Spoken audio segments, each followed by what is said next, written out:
ভারতে ধর্মান্তর নিয়ে বিতর্ক নতুন কিছু নয়, কিন্তু যখন সেই ধর্মান্তরণের সঙ্গে প্রেম, পরিবার, আইন, রাজনীতি এবং সামাজিক আবেগ একসঙ্গে জড়িয়ে যায়, তখন একটি ব্যক্তিগত ঘটনা আর ব্যক্তিগত থাকে না, সেটি জাতীয় বিতর্কের বিষয় হয়ে ওঠে। উত্তরপ্রদেশের শামলির বাসিন্দা আয়ুষ মালিকের ঘটনাও ঠিক তেমনই। একদিকে একজন যুবক যিনি প্রেমের সম্পর্কে জড়িয়ে ইসলাম ধর্ম গ্রহণ করেছিলেন বলে জানা যায়। পরে তিনি আবার ভিডিও বার্তা দিয়ে জানান তিনি স্বেচ্ছায় সনাতন ধর্মে ফিরে এসেছেন। অন্যদিকে তার বাবার অভিযোগ এটি ছিল একটি পরিকল্পিত ধর্মান্তরণের ঘটনা, যার উদ্দেশ্য ছিল তাদের পরিবারের সম্পত্তির ওপর নিয়ন্ত্রণ প্রতিষ্ঠা করা।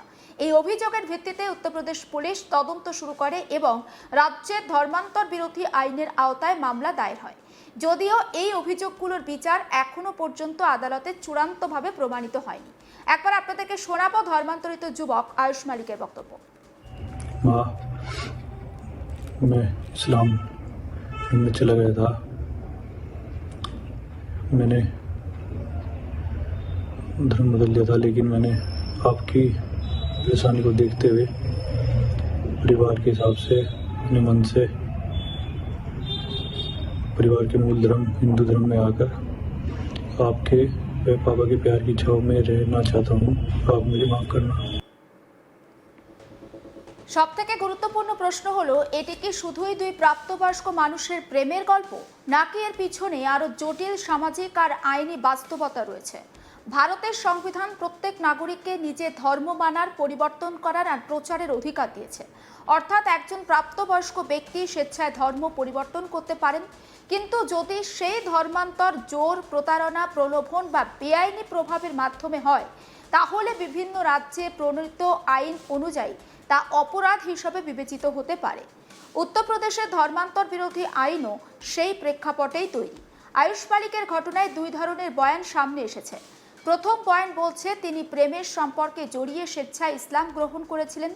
দ্বিতীয় বয়ান, যা তার পরিবারের অভিযোগের ভিত্তিতে উঠে এসেছে, বলছে তাকে ধীরে ধীরে প্রভাবিত করা হয়েছিল এবং ধর্মান্তরণের পিছনে অন্য উদ্দেশ্য থাকতে পারে। এই দুই বক্তব্যের মধ্যে কোনটি সত্য তা তদন্ত আর বিচার প্রক্রিয়ার উপরে নির্ভর করবে।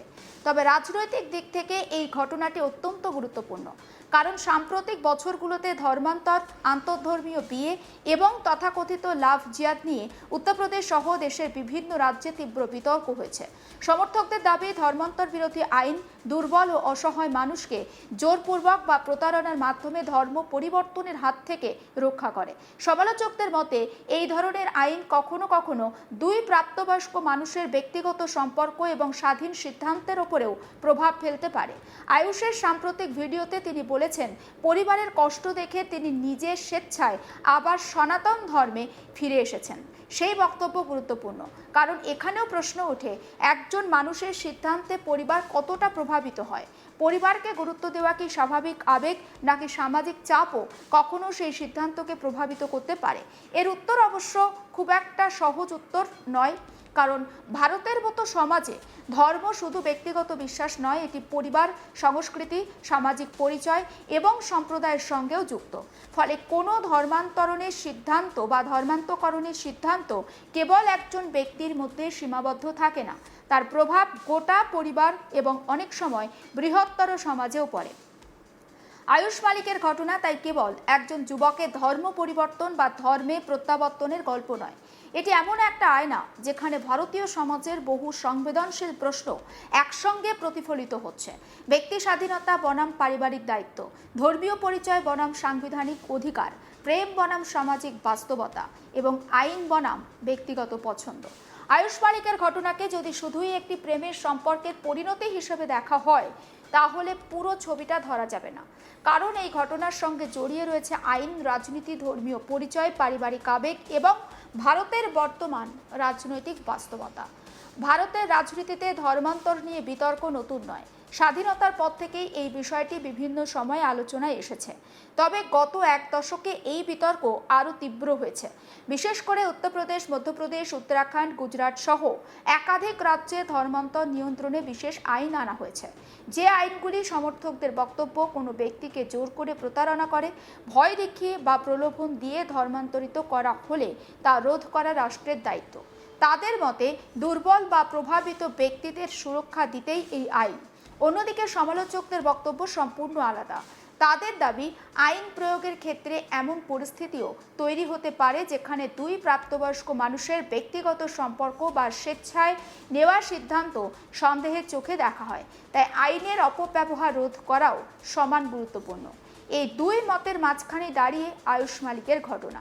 পুলিশের তদন্ত অনুযায়ী আয়ুষ এবং চাঁদনির পরিচয় হয় 2018 সালে। পরে তাদের মধ্যে সম্পর্ক গড়ে ওঠে।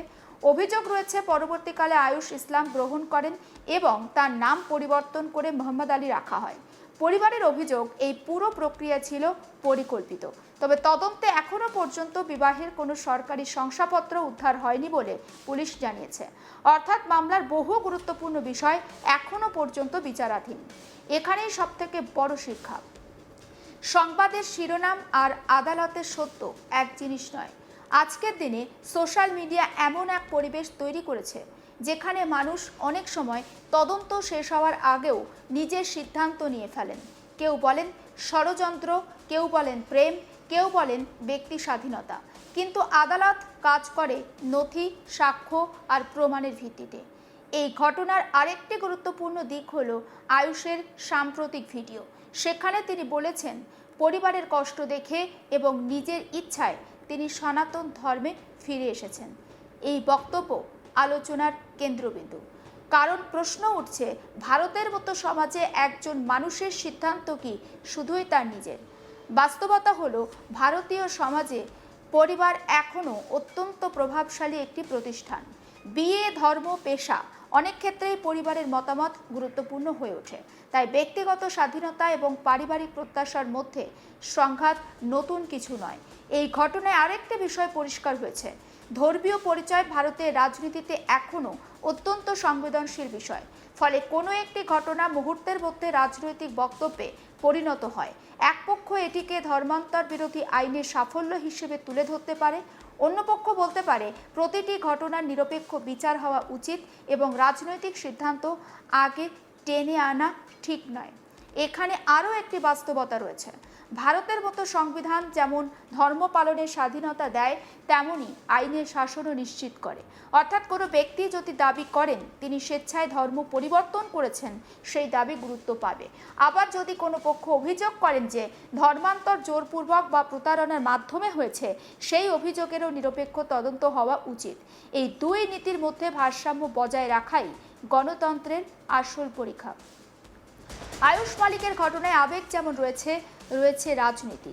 কারণ নির্বাচনী রাজনীতিতে ধর্ম, পরিচয় এবং সাংস্কৃতিক প্রশ্ন বহুদিন ধরেই গুরুত্বপূর্ণ ইস্যু।